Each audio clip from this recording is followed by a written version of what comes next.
우리가 하는 말 가운데 밥, 이 밥이 들어가는 말이 꽤 많고 또 의미도 진짜 다양해요. 뭐 이런 거 있잖아요. 여러분 오늘 밥 드셨어요? 이거는 예, 그냥 아침밥 먹었냐 뭐 이런 의미도 있겠지만 어떻게 좀 잘 지내세요? 뭐 이런 의미도 있잖아요. 아니면 저 사람 진짜 밥맛이야. 이제 재수 없다는 거죠. 아니면 너 어떻게 밥 좀 먹고 살만하냐? 뭐예요? 너가 하고 있는 일 잘 되냐? 좀 더 노골적으로 말하면 돈 잘 버냐?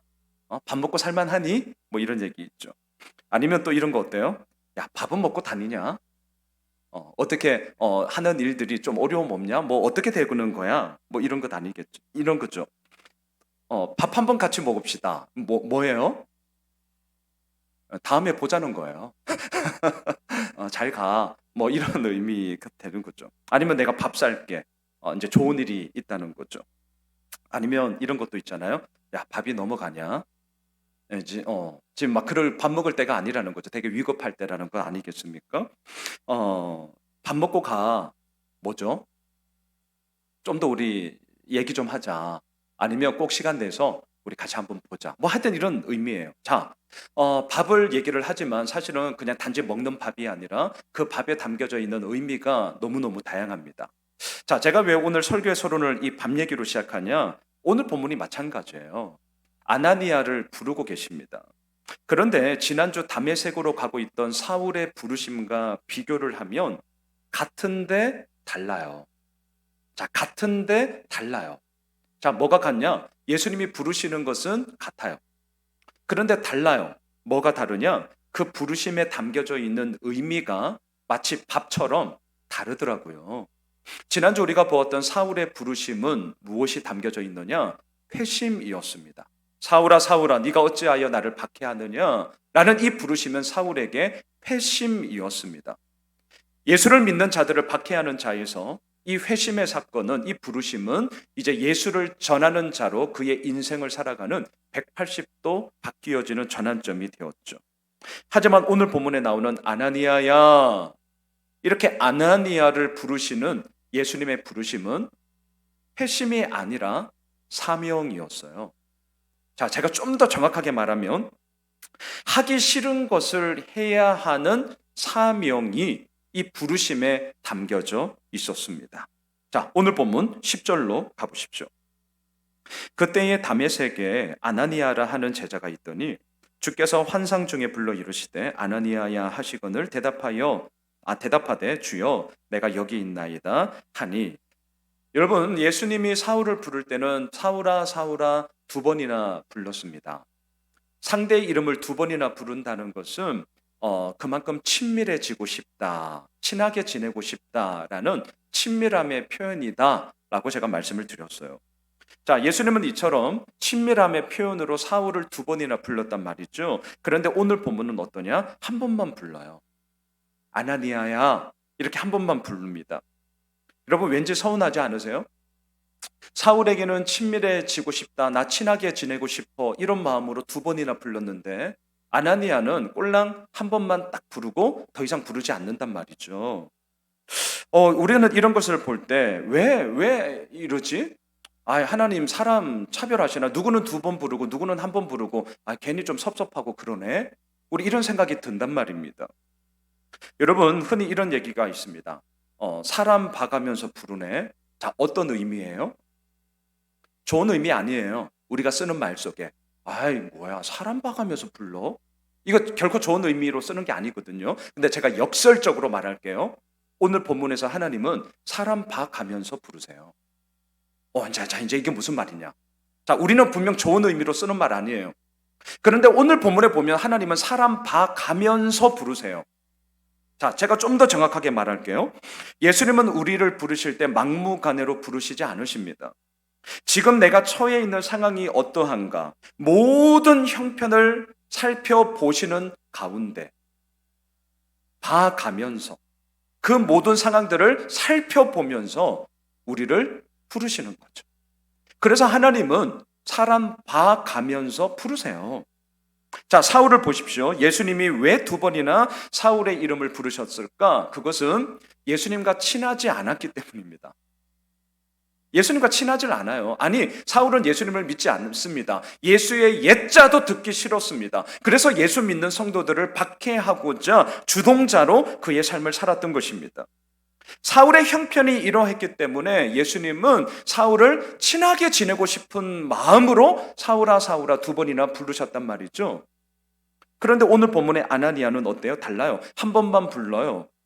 우리가 듣기에는 섭섭하다니까요. 아니, 누구는 두 번 부르고 누구는 한 번 부르고, 아니, 사람 차별하시나? 사람 봐가면서 부르시네? 우리 이런 마음 든단 말이죠. 그런데 예수님이 이렇게 한 번만 부르시는 이유가 있었습니다. 10절을 다시 한번 보세요. 자, 10절 우리 같이 읽읍시다.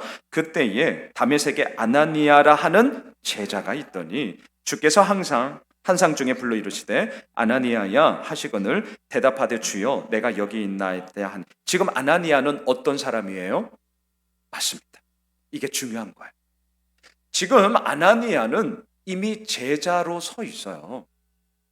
제자는 누굽니까? 하나님의 말씀을 배운 자죠. 제자는 누굽니까? 그 배운 것을 내 삶 가운데 실천하는 자죠. 따르는 자죠. 그리고 전하는 자죠. 그가 제자예요.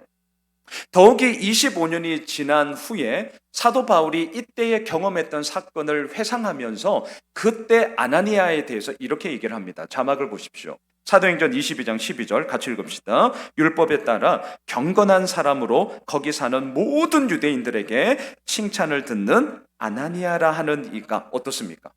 아나니아는 예수님을 따르는 제자였습니다. 아나니는 율법에 따라 경건한 사람이었습니다. 아나니아는 모든 유대인들로부터 칭찬을 받는 아주 신실한 사람이었어요. 이게 지금 아나니아의 상황이었습니다. 그러니까 어때요? 예수님이 굳이 두 번 부르지 않아도 돼요. 한 번 불러도 이 사람은 결코 서운해야 할 사람이 아니에요. 이미 하나님의 사람으로 신실하게 살아가고 있었거든요.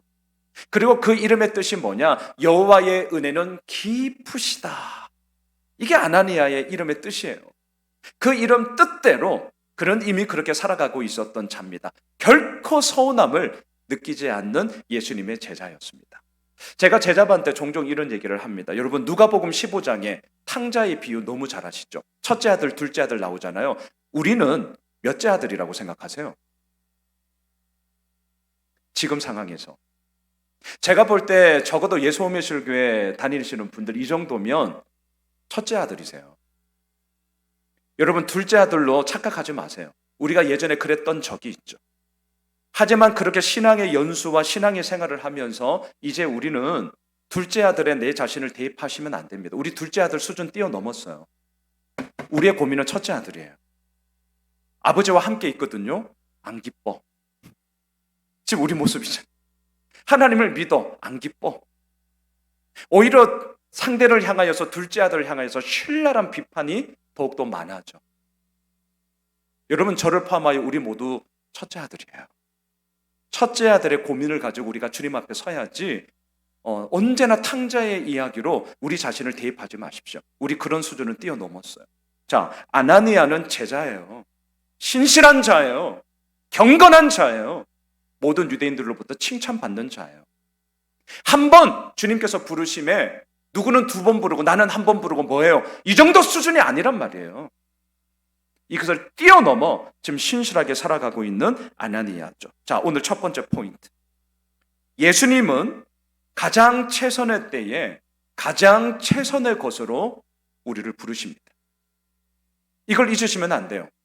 예수님은 차선이 아닌 최선의 것으로 오늘 우리들을 이끄십니다. 여러분, 자막을 한번 보십시오. 우리가 잘 알고 있는 마태복음 25장 15절 같이 읽읍시다. 각각 그 재능대로 한 사람에게는 금 5달란트를, 한 사람에게는 2달란트를, 한 사람에게는 1달란트를 주고 떠났더라. 우리가 잘 알고 있는 달란트 비유예요. 이 구절을 보면 어떤 생각이 드세요? 누구는 5달란트, 누구는 2달란트, 누구는 1달란트. 왜 이렇게 사람은 차별하시지? 사울은 2번 부르고 왜 아나니아는 1번 부르지? 똑같은 생각 드시죠? 아니, 이왕이면 똑같이 해주시면 안 되나? 이런 생각이 든단 말입니다. 여러분, 달란트는요, 당시 기준으로 하면 6,000데나리온이에요. 한 데나리온이 한 사람의 일당이에요. 그러면 6,000데나리온은 6,000일이에요. 계산하면 대략 16년입니다. 한 푼도 안 쓰고 16년을 꼬박 모아야 한 달란트가 돼요. 제가 한번 계산해 봤어요. 예를 들어서 하루 일당이 10만 원이에요. 그럼 계산해 보면 한 달란트가 대략 얼마가 나오느냐? 놀라지 마세요. 3억이에요. 3억. 두 달란트가 얼마예요? 6억이에요. 다섯 달란트가 얼마냐? 30억이에요. 여러분 어마어마한 금액입니다. 3억 받았어요? 6억 받았어요? 30억 받았어요? 어떻게 하시겠어요? 뭐 투자의 규제가 아니면 은행에 넣으시면 되지 뭐. 금리 쫓아서. 그런 거 아니겠어요?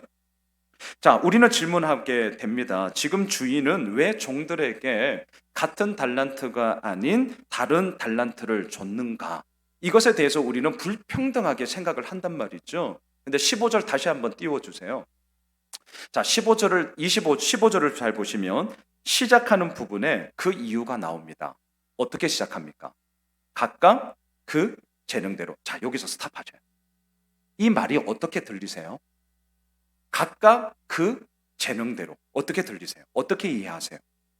대부분은 이렇게 이해를 하죠. 아하, 누구는 능력이 많으니까 그 재능대로 많이 주고, 누구는 능력이 좀 부족하니까 그게 비교해서 좀 적게 주고, 아, 능력이 많고 적음으로 우리 대부분 이해를 하세요. 근데 아닙니다. 자, 이 주인은 하나님이잖아요. 하나님 입장에서 생각해 보세요. 이게 되게 중요합니다. 하나님 입장에서 생각할 때 온 우주를 창조하시고 다스리는 그 하나님의 입장에서 30억이 얼마나 큰 것이며 12억이 6억이 얼마나 큰 것이며 3억이 뭐가 그렇게 큰 거겠어요. 그놈이 그놈이에요. 그게 그거란 말이죠. 하나님에게는 큰 차이가 없어요. 그렇다면 하나님의 관점에서 각각 그 재능대로, 이 말은 누구는 능력이 많고 적음의 이 부분이 아니라 이렇게 해석하셔야 돼요. 잘 들어주세요. 각 사람의 재능대로 나눠줄 만큼 하나님은 그 사람에 대해서 너무나 잘 알고 계셨다. 이런 의미입니다. 다시요. 하나님은요, 각 사람의 재능을 너무나 잘 알고 계셨기 때문에 그 사람이 감당하고 그 사람이 가장 최선의 모습으로 가장 최고의 결과물을 낳을 그것을 하나님께서는 주셨다라는 의미예요. 여러분 잊지 마십시오. 각자의 최선의 모습으로 성과를 낼 수 있을 만큼 하나님이 주신 거예요. 이건 차별이 아니에요. 묻지마 투기가 아니에요. 가장 최선의 때에 가장 최선의 것을 주시는 소위 맞춤형 투자가 하나님께서 그 종들에게 주신 것이죠. 그래서 칭찬을 보면 알잖아요. 똑같아요. 칭찬이 똑같단 말이에요. 하나님의 마음이 어떠한 것이었는지를 우리로 하여금 알게 하는 거죠. 자, 첫 번째. 하나님의 부르심과 맡김, 내가 어떻게 하는지 이런저런 조건을 봐가면서 사람을 가리는 얄팍함이 아니었습니다. 하나님의 부르심과 맡김, 이것은요 가장 최선의 때에 가장 최선의 것을 주시는 우리를 향한 하나님의 절대적인 신뢰와 전폭적인 사랑이었다. 이 사실을 우리가 기억하셔야 됩니다. 자, 한편 예수님은 가장 최선의 때에 가장 최선의 것을 주신다라고 제가 지금 방금 말씀을 드렸어요. 그런데 이 말이 너무 좋은 말이죠. 예, 맞아 목사님, 예, 좋은 말이죠. 그런데 어떻습니까? 우리 솔직해집시다. 이렇게 좋은 말이 우리들의 삶으로 들어오면 어떻게 들리세요? 뭐야? 아니 목사님, 설교할 때는 예수님은 가장 최선의 때에 가장 최선의 것을 주십니다. 말은 그럴싸하고 말은 너무 좋은데요. 근데 왜 내 삶은 이래요? 아니 이게 무슨 최선의 때예요? 아유, 실수하시는 겁니다. 우리 이런 고민을 갖고 있습니다. 자, 오늘 두 번째, 제가 이 고민을 함께 좀 나누고자 하는 거예요. 오늘 본문을 통해서 너무 안일하게 이 말을 그냥 홀 좋은 말, 지당하신 말씀, 제가 이런 거 정말 싫어해요. 정말 예수님이 가장 최선의 때에 가장 최선의 것을 주신다는 것이 진짜 우리들의 삶 가운데는 어떻게 보이냐라는 거예요. 우리 이게 고민 아니에요? 신앙생활하면서 이게 너무 마음의 걸림돌 아니에요? 제가 볼 때는 그렇게 잘 안 보여요. 때로는 이해가 되지 않아요. 때로는 납득이 되지 않아요. 야, 이건 정말 너무하다. 이런 마음이 들 때가 너무나 많이 있습니다. 오늘 본문을 보니까 아나니아가 그러했습니다. 얼마나 그래서 동질감이 드는지 너무 좋았어요. 오늘 본문 11절을 보십시오. 자, 같이 읽읍시다. 주께서 이르시되 일어나 직가라 하는 거리로 가서 유다의 집에서 다소 사람 사울이라 하는 사람을 찾으라. 그가 기도하는 중이니라. 자, 사울은 해보다 더 밝은 예수님의 그 빛을 보고 앞을 보지 못했습니다. 그래서 일행에 이끌려 직가라 하는 거리. 자, 직가 어려운 말 하나도 아니에요. 고들직 거리 가라는 뜻입니다. 그 당시 다메섹의 동에서 서쪽으로 가로를 횡단하 이렇게 간통하는 똑바로 나은 거리, 대로변을 얘기하는 겁니다. 우리 그냥 호메실 앞에 8차선 대로 생각하시면 돼요. 그 똑바로 나은 대로변에 살고 있는 유다의 집에 사울이라는 사람이 있어. 아나니아야, 그 사울을 찾아가. 자, 이제 이 얘기죠. 자, 질문.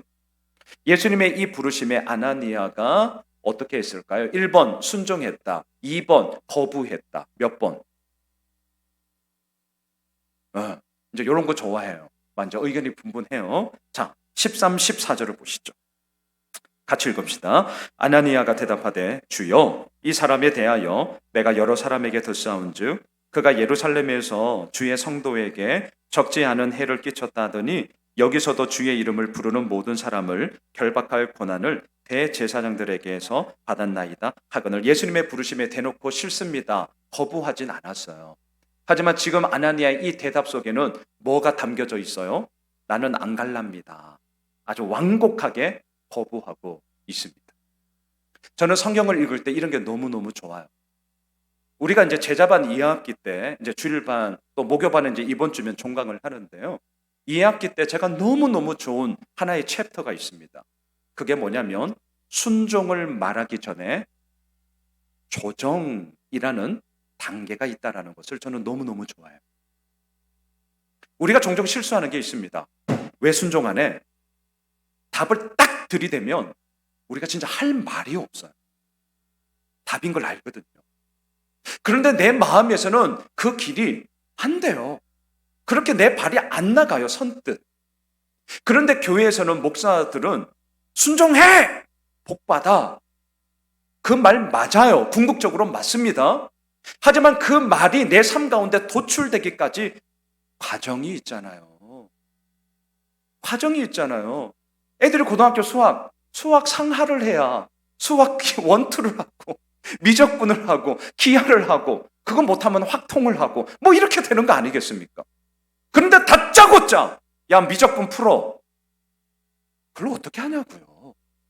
다짜고짜 순종해. 막무가내로 순종해. 어떻게 하냐고요. 오늘 아나니아를 보십시오. 저는 이게 너무 좋아요. 대놓고 싫습니다라고 말은 못하지만 이 아나니아의 마음속에는 저 싫어요. 지금 이 얘기잖아요. 저 싫어요. 여러분 왜 싫어합니까? 예수님의 이 부르심 하지만 싫어하는 이유.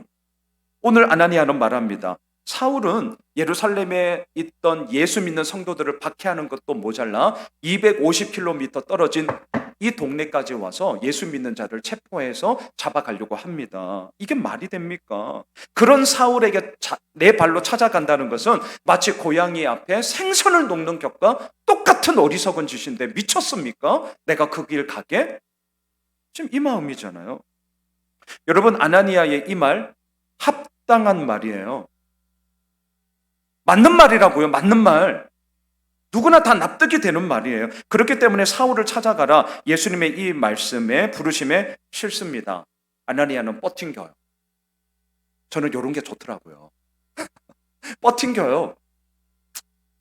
여러분 이렇게 뻗팅기는 아나니아를 뻗팅기는 우리들 자신을 믿음 없는 사람, 불순종하는 사람으로 너무 쉽게 때로는 너무나 빠르게 판단하지 마십시오.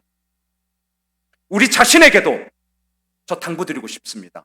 남들은 물론이거니와 내가 내 자신에게도 너무 빠르고 너무나 조급하게 내 자신에게도 그렇게 답을 들이대지 마세요. 우리 숨 좀 쉽시다. 여러분들 너무 잘하고 계시는 거예요. 오히려 저는 위로하고 격려하고 싶어요. 우리 잘하고 계세요. 우리 숨 좀 쉽시다. 내 자신에게도 내가 왜 이렇게 믿음이 없지? 내가 왜 이게 돼서 불순종하지? 내가 왜 순종하지 못하지? 내가 왜 이렇게 뻗팅기고 있지? 여러분 그럴 수 있어요. 오늘 아나니아가 그렇습니다.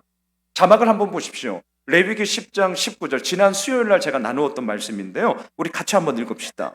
아론이 모세에게 이르되 오늘 그들이 그 속죄제와 번제를 여호와께 드렸어도 이런 일이 내게 임하였거늘 오늘 내가 속죄 제물을 먹었더라면 여호와께서 어찌 좋게 여기셨으리요. 저는 레위기를 묵상하는 가운데 이제 얼마 남지 않았거든요. 가장 감동적이고 가장 우리들에게 정말 따뜻함. 레위기 진짜 재미없어요. 해라! 하지 마! 또 안 하면 막 그냥 때려버려요. 뭐 너무 싫어. 그런데 저는 레위기를 묵상하면서 가장 마음의 따뜻함을 가진 본문이 사실 이 본문이에요. 그래서 지난주 수요일 날 이미 나누었던 본문이에요. 무슨 상황입니까? 제사장은 남아있는 제물을 먹어야 했습니다. 이게 율법이에요. 이거 지켜야 한다는 거 압니다. 제사장들 다 알아요. 아론 압니다. 그런데 그 제물을 안 먹었어요. 불순종한 겁니다. 율법 어긴 거예요. 그러자 모세가 화를 내면서 막 뭐라 하는 거예요. 왜 안 먹냐? 왜 율법 어기냐? 너 미쳤냐? 노발대발을 합니다. 근데 아론의 이 말 뭐예요? 오늘 내 사랑하는 두 아들이 불순종함으로 죽었다. 내 사랑하는 아들이 오늘 죽었다. 제사장으로서 제물을 먹어야 한다는 거 안다. 하지만 나는 아비로서 먹을 수 없다. 두 아들이 죽은 그 죽음에는 이 아비의 잘못 가르친 책임도 있다. 그리고 그 슬픔이 너무나 커서 나는 이걸 안 먹힌다. 나는 못 먹겠다. 이 얘기거든요. 그런데 하나님이 어떻게 하십니까? 냉정하게 말하면 불순종한 거예요. 율법을 어긴 겁니다. 그런데 그러한 아론을 용납하시죠. 이거예요, 이거. 무엇을 보았기 때문입니까? 그렇게 말하고 있는 아론의 그 깊은 마음을 보았기 때문 아니겠습니까? 여러분, 오늘 본문의 아나니아 똑같습니다. 오늘 본문의 아나니아가 이래요. 오늘 두 번째 포인트인데요. 자, 뻗팅기고 있어요. 아론처럼 나는 안 합니다. 나는 아니 못합니다. 해야 함에도 불구하고 안 하고 있어요. 뻗팅겨요. 자, 요때 너무너무 중요한 사실이 오늘 본문에서 발견이 됩니다. 놀랍게도 예수님이 어떻게 하시느냐? 떼끼 이놈이 아니라 설득하세요. 자, 오늘 두 번째 키워드가 설득이에요. 설득. 어떻게 설득하느냐? 15, 16절을 보십시오. 15, 16 같이 읽읍시다. 주께서 이르시되 가라. 이 사람은 내 이름을 이방인과 임금들과 이스라엘 자손들에게 전하기 위하여 택한 나의 그릇이라. 그가 내 이름을 위하여 얼마나 고난을 받아야 할 것을 내가 그에게 보이리라 하신 아나니아가 왜 가야 하는지에 대해서 찬찬하게 그 이유를 설득하시고 설명하세요. 왜 가라고 하십니까? 사울은 이방인, 임금들, 더 나아가 이스라엘 자손에게 예수를 전하는 자로 택함을 받은 그릇이야. 내가 그를 택했어 라는 하나님의 뜻하심을 말씀해 주면서 가라고 하는 것입니다. 여러분 보십시오. 저는 오늘 본문을 묵상하면서 이 부분이 너무나 감사했습니다. 여러분, 저도 마찬가지인데요. 이해되지 않을 때가 있어요. 우리 예수 믿는 사람입니다. 그럼에도 불구하고 이해되지 않을 때가 있어요. 내가 하기 싫은 명백한 이유가 분명히 있습니다. 그런데 바로 그때 예수님이 어떻게 하시는가? 오늘 본문에서 얘기합니다. 막무가내로 우리를 밀어붙이지 않으세요. 막 다그치지 않으세요. 너 이 불순종하면 너 망해. 너 끝장난다. 우리들에게 막 위협하지 않으세요. 오늘 본문에서 어떻게 하세요? 뻗팅기고 있으니까 또 아나니아의 말이 맞는 말이거든요. 합당한 말이거든요. 이해되는 말이거든요. 그래서 딱 뻗팅기고 있으니까 어떻게 하느냐? 막무가내로 벼랑 끝으로 내모는 것이 아니라 하나하나 설득하시더라는 거죠. 예수님의 설득, 하나님의 설득이 우리들 삶 가운데 있습니다. 저는 이 말씀을 묵상을 하면서 제가 이게 생각이 났어요. 여러분, 말씀 묵상, 큐티 엄청 제가 강조하잖아요. 큐티를 하다 보면 어느샌가 어떻게 되는 줄 아세요? 반성문이 될 수가 있어요. 자, 뭔지 아시겠죠? 큐티를 하다 보면 반성문이 될 수 있어요. 자, 반성문 좋습니다. 왜? 내가 그 말씀 앞에 온전히 못 사니까. 자, 그런데 생각해 보세요. 신앙 세월이 1년이 됐어요. 5년이 됐어요. 저처럼 48년이 됐어요. 우리 선배님들 가운데 60년, 70년, 80년이 됐어요. 그런데 큐티를 하면 할수록 여전히 반성문만 쓰고 있다. 여러분, 이건 뭔가 되게 이상한 거예요. 아니, 좀 더 정확하게 말씀을 드리면 잘못된 거예요. 뭐가 지금 잘못된 거예요. 관계를 생각해 보세요. 우리 자식이 아빠인 나에게 맨날 잘못했다고만 얘기해. 어떻게 보이세요? 그 아들이. 아니야. 네가 뭘 잘못했어? 그 다음날 또 잘못했대. 이제는 또 화가 나니까 야 이놈아 뭐 하는 거야? 아니라니까? 그 다음날 또 잘못했대. 얘라 씨 나가라. 우리가 지금 하나님 앞에 자칫하면 그렇게 될 수 있습니다. 말씀을 드려요. 큐티는 반성문이 나올 때는 반성문 쓰셔야죠. 하지만 저는 오늘 본문의 근거에서 이렇게 말씀을 드리고 싶어요. 때로는 아나니아처럼 뻗팅겨 보세요. 납득될 만한 이유가 우리에게 있을 때가 있다니까요. 뻗팅기세요. 되게 좀 위험한 얘기를 해요, 제가. 하지만 나에겐 납득이 되고 내 상황이 정말 맞다면 뻗팅기십시오. 뻗팅겨 보세요. 진짜요, 진짜. 뻗팅겨 보세요. 그럴 때 하나님이 어떻게 하시는가? 우리를 다그치는가? 벼랑 끝 전술로 우리를 막 몰아가는가? 그럴 수도 있습니다. 하지만 저는 오늘 본문을 보면서 하나님은 그때 어떻게 하느냐? 우리를 정죄하지 않으시고 우리를 설득하세요. 우리를 설득하신다니까요. 그리고 우리가 이해하고 받아들일 수 있도록 말씀을 통해, 기도를 통해, 아니면 우리 믿음의 교우들을 통해 그러한 설득함의 역사하심이 우리들 가운데 이루어집니다. 제 간증 하나 할게요.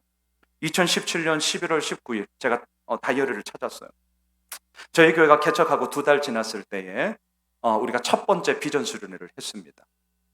그때 우리가 결정한 것이 뭐냐면 선교와 구제였어요. 그리고 이제 2018년 중점 사역을 선교와 구제로 하자 이렇게 이제 정한 거예요. 저는 싫었습니다.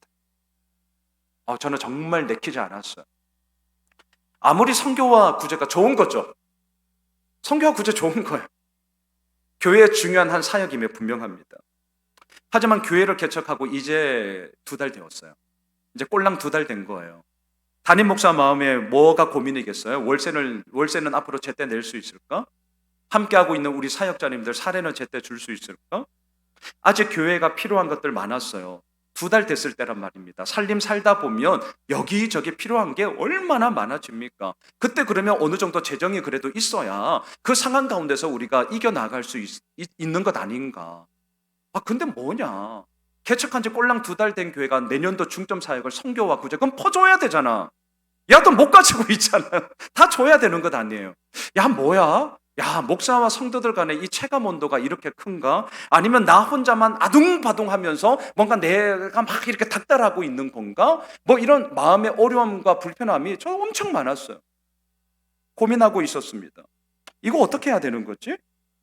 정확하게 2주가 지났어요. 그리고 12월 첫 주, 2017년 12월 첫 주. 그러던 중 이메일 가운데 눈에 띄는 메일이 하나가 있었습니다. 꼭 하나님은 이럴 때 이제 이런 것도 주잖아요.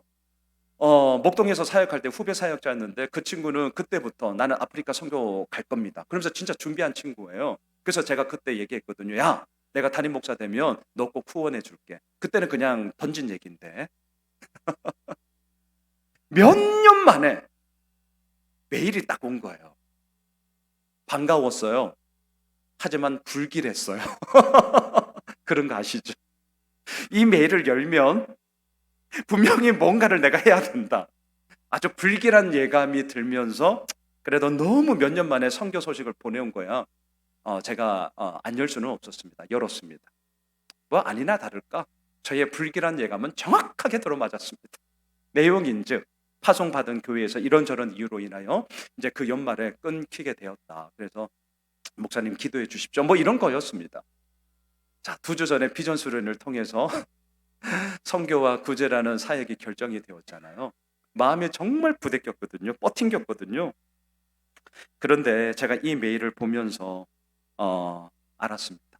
아하, 이걸 위해서 하나님께서 우리 교회 꼴랑 개척한 지 2달 된 교회, 성도들이 목사보다 낫다. 선교와 구제로 너희 교회 그렇게 가야 된다라고 하나님이 말씀하신 거구나. 그래서 그때부터 이제 작년까지 5년 동안 이 선교사님을 우리가 협력했어요. 물론 지금은 이제 새로운 분으로 좀 바꿨는데요. 그만큼 너무너무 사역들이 견실해져서 너무 감사함으로 이제 올해까지만 할게. 제가 말 미리 다 하고 그렇게 이제 다른 분을 지금 섬기고 있습니다. 자, 제가 하고픈 말이 이겁니다. 하나님의 설득이 뭐냐? 이메일 한 통이 될 수 있습니다. 저의 삶 가운데 이루어진 일이에요. 너무 홀리하고 너무 막 거룩하고 그랬으면 좋겠습니다. 하지만 제 삶 가운데 제가 얄팍한 인간이어서 그런지 모르겠지만 저에게는 그런 것보다는 이메일 한 통이 하나님의 설득이에요. 저에게 어떤 성도님의 카톡 한 문장이 저에게 설득이 돼요. 이런저런 얘기하잖아요. 제자반 또는 뭐 우리 또 뭐 리더십들과 이렇게 얘기할 때 그 어떤 한 분의 말씀이 제 마음에 모든 것을 정리하는 하나님의 설득이에요. 실은 어젯밤에도 그런 설득이 있었어요. 요 앞에 앉아 계신 요 두 부부 때문에. 제가 아침에 제자반 가기 전에 조금 일이 있어서 제 마음이 좀 불편했었거든요. 근데 어젯밤에 좀 일이 있어서 우리 두 부부 함께 좀 모임을 가졌었어요.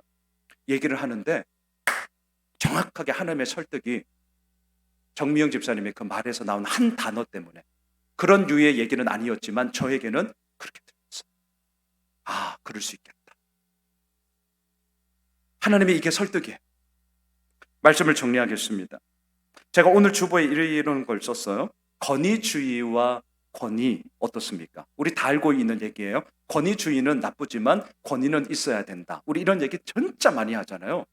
근데 그 다음 스텝, 권위주의는 뭐고 권위는 뭐예요? 자, 이제 이러면 이제 뭔가가 막 너무 복잡해져요. 제가 어떤 강의를 듣다가 이거다. 그래서 제가 주보 설교 요약지 보세요. 제가 적어 놓았어요. 권위주의는 뭐냐? 권력과 위력으로 상대방을 제압해 버리는 거예요. 눌러버리는 거예요. 이게 말 그대로 권위주의예요. 권위는 뭐예요? 권명과 위로로 상대를 세우기도 하고요, 보담기도 하고요, 때로는 정말 충고하기도 하고요. 그게 권위더라고요. 오늘 하나님께서는 우리들에게 권위주의, 당신의 권력과 위력으로 우리를 제압해서 다그치지 않으십니다.